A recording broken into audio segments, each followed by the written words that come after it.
fyrir þig.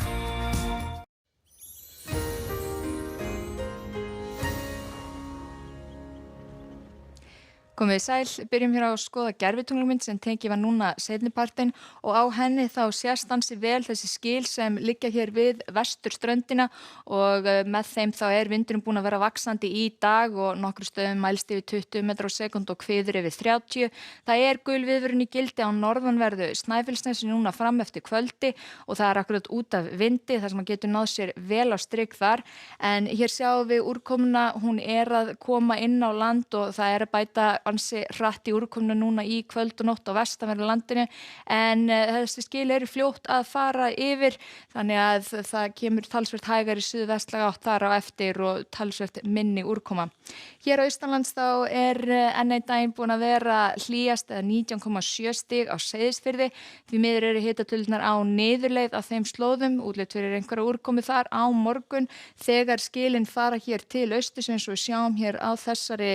yfirlitsmynd. Síðan annað kvöld þá eru skilin í rauninni á bak og brott en á mánudaginn þá kemur önnur lítil lægðarbóla inn á landi með úrkomu víða land, sést ekki nógu vel á þessu korti en það kemur annað eftir á hitasviðinu þá eru hitatölurnar heldur á niðurleið hjá okkur og það svona útlit fyrir að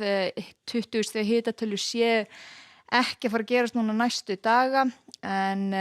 hér sjáum við skilin liggja við vesturströnd, það hvassviðri vestanlands, síðan núna í kvöld og nótt sjáum við hér hvernig þau fara yfir og eftir kemur suðvestlæg átt, mun hægari og það skúrakennt loftið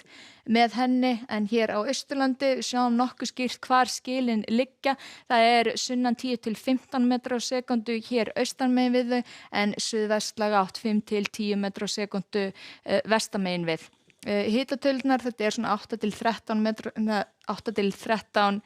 stig í fyrramálið en síðan þegar við horfum hér fram á daginn sjáum við skilin hér ferðast til austurs og smá væta hér seinnipartinn á Annesjum fyrir norðan en styttir svona mestu upp. Sjáum hér hitatölurnar ekki jafn heitar og hafa verið, hæstu jafnvel svona 16-17 stig. Skúrakennt veður hér sunnan og vestanlands.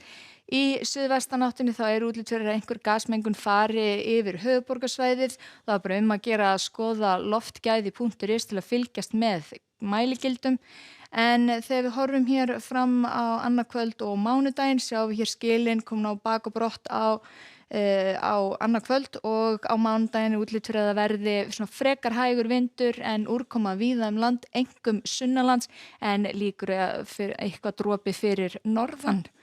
Hér sjáum við hitatölurnar svona á bilinu 8 til 13 stig og á þriðjudaginn þá að snúast yfir í frekar hægan norðlæga átt, kemur kalt loft inn til okkar 5 til 10 stig hér fyrir norðan en 10 til 15 landið sunnanvert. Víða líkur að sjáast til sólar, stöku skúrir norðvestan til en svona mestu skýjað hér norðaustan til. Á miðvikudaginn þá hitatölurnar aðeins að taka við sér hér fyrir norðan, víða hitinn í kringum 10 stig á landinu og smávegis skúrir sunnan og vestan til en þurrt jafnvel bjart hér norðaustanlands en í Skandinavíu þá nú lítið að vera, það þessi hæð sem ræður ríkjum en einhver smá rigning hér nyrst hjá þeim og sama má segja hér Skotlandi og Norður-Írlandi en þegar sunnar dregur þá þetta óstöðugt sem var yfir Ítalíu aðeins á leiðinni til suðurs og austurs og varað við þrumuveðrum suðurhluta Ítalíu og Grikklandi en nokkuð bjart á Íberíuskaga og svona frekar heitt en við sjáum hér á þessari mynd að það fellibylur hér suðaustur af Bandaríkjunum, útlit fyrir að hann sé á leið hér til norðvesturs núna næstu dag, jafnvel að nái til Bermúda á fimmtudaginn eins og spár líta út fyrir núna en ekki á meginlandið. Sjáum hér það skil sem liggja hér ansi víða yfir austur hlutan en þurrt hér vestanlands í Bandaríkjunum og nokkuð hlýtt sérstaklega suðvestan til. En hjá okkur á morgun það snúast í suðvestlæga átt, 5 til 13 metrar á sekúndu, skúrir landið sunnan og vestanvert, einhver rigning austanlands í fyrstu en síðan styttur upp þegar líður á daginn þar. Þakka ykkur fyrir og verið sæl.